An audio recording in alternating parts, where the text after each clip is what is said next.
Dizem que todo circo tem sua magia, mas ninguém fala sobre o que acontece quando essa magia apodrece. Durante anos, o Circo Bellatori viajou pelas estradas da Europa, levando gargalhadas e espanto às pequenas cidades esquecidas. As lonas vermelhas brilhavam sob o luar, os tambores ecoavam pelas colinas, e o público aplaudia o show do palhaço principal. Riso, o homem que nunca tirava o sorriso do rosto. Mas com o tempo, o riso se tornou mais forçado, os espetáculos mais estranhos. Animais começaram a desaparecer, artistas abandonavam o grupo no meio da noite, e o público jurava ouvir gritos vindos de dentro da tenda mesmo após o fim do show.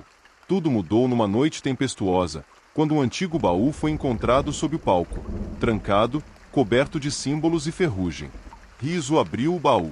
E, desde então, ninguém mais foi o mesmo. O Circo Bellatori havia parado em uma cidade pequena, cercada por florestas e neblina. As casas tinham janelas estreitas, e os moradores pareciam desconfiar de qualquer forasteiro. Ainda assim, a promessa de um espetáculo os atraiu. O som do tambor, o cheiro de pipoca e o riso ecoando sob a lona eram irresistíveis. Naquela noite, Riso apareceu diferente.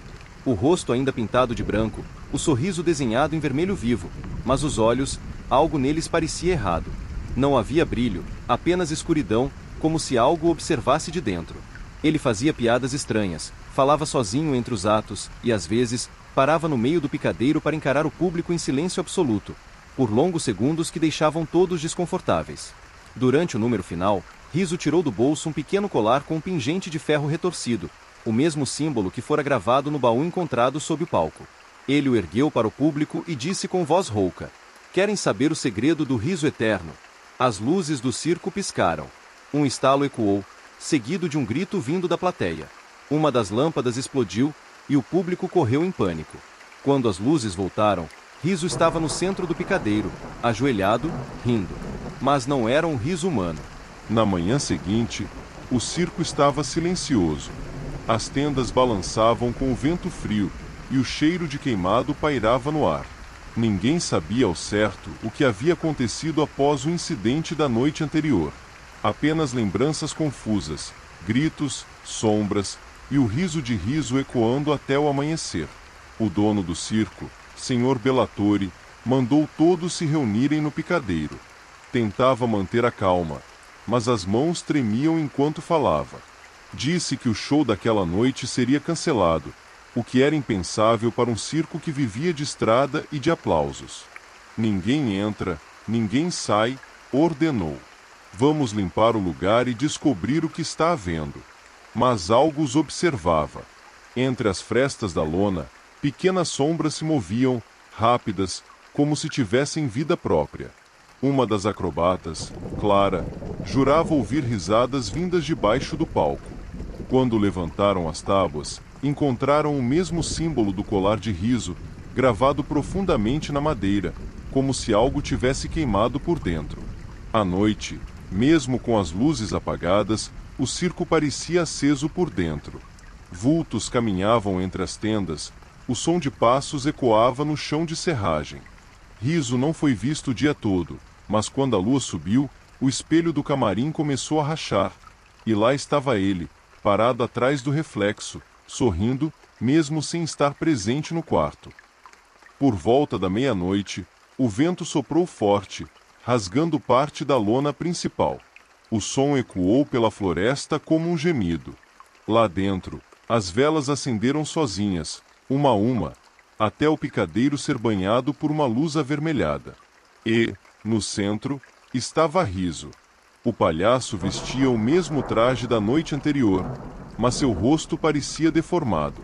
A pintura branca havia se misturado ao sangue seco, e seus olhos, antes escuros, agora brilhavam como carvões incandescentes. Ele ria, com a cabeça inclinada para o lado, enquanto segurava o colar de ferro no peito. Os poucos artistas que restaram o cercaram, implorando para ele parar. Mas cada risada que saía de sua boca fazia as lâmpadas vibrarem e os espelhos estalarem. O ar ficou denso, pesado, cheirando a enxofre. "O riso é a língua dos condenados", disse ele, com uma voz que não era mais humana. De repente, o chão do picadeiro começou a se abrir. Da rachadura, saía uma luz vermelha intensa, e algo enorme, começou a subir, empurrando a madeira e a serragem para o alto. Mãos escuras, alongadas, tentavam sair dali. O circo tremia como se estivesse vivo. Os gritos tomaram conta. O Sr. Bellatori tentou fugir, mas foi arrastado por uma das sombras, engolido em segundos. Clara correu em direção à saída, mas a lona derretia como carne queimada, fechando todos os caminhos. E Riso apenas ria. Ria alto, como se o inferno inteiro gargalhasse com ele. As chamas vermelhas cresceram até tocar o topo da tenda. O ar estava sufocante, misturado ao cheiro de ferro e carne. Os gritos se confundiam com o som do tambor que, sozinho, começou a tocar uma melodia macabra. Cada batida parecia sincronizada com o riso de Riso, como se ele fosse o maestro do próprio inferno. Clara, coberta de cinzas e lágrimas, rastejou em direção ao camarim. Queria fugir, mas a cada passo o chão parecia mais mole, como se estivesse vivo. As fotos antigas do circo, penduradas nas paredes, começaram a sangrar tinta preta, escorrendo rostos deformados. Quando abriu a porta do camarim, viu Riso refletido em todos os espelhos, dezenas de versões dele, cada uma mais grotesca que a anterior. Os reflexos a observavam, mesmo que o verdadeiro Riso não estivesse ali. Então, do espelho central, ele saiu. Simplesmente atravessou o vidro como se fosse água. Você acha que o circo era meu? Ele sussurrou. Eu sempre fui dele. Atrás de Riso, as sombras ganharam forma. Eram os artistas mortos, presos em um ciclo eterno de espetáculo e tormento.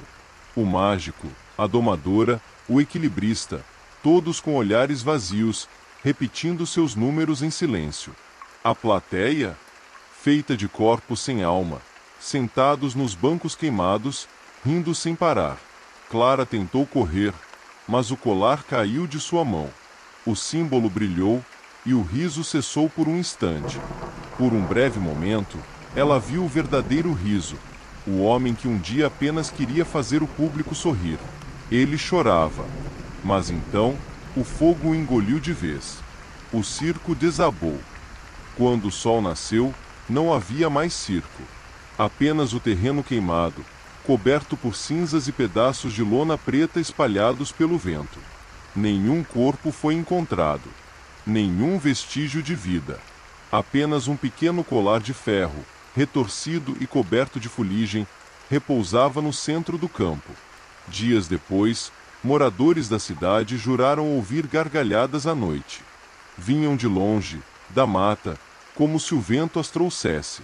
Alguns curiosos que se aventuraram até lá contaram ter visto luzes fracas entre as árvores, como refletores piscando, e, às vezes, a sombra de um picadeiro se formando no meio do nevoeiro. Um fazendeiro, certa vez, disse ter visto um homem andando pela estrada de madrugada. Usava sapatos grandes e coloridos, roupas esfarrapadas, e o rosto estava pintado. O homem caminhava curvado, segurando algo na mão, um colar de ferro. Ele riu, contou o fazendeiro, tremendo. Não parecia um som humano. Parecia o riso de alguém que esqueceu o que era alegria. Desde então, dizem que o circo Bellatori nunca foi destruído, apenas mudou de forma.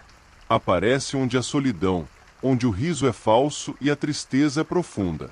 E quando você ouvir risadas no escuro, preste atenção. Pode ser o vento. Ou pode ser o próximo show começando.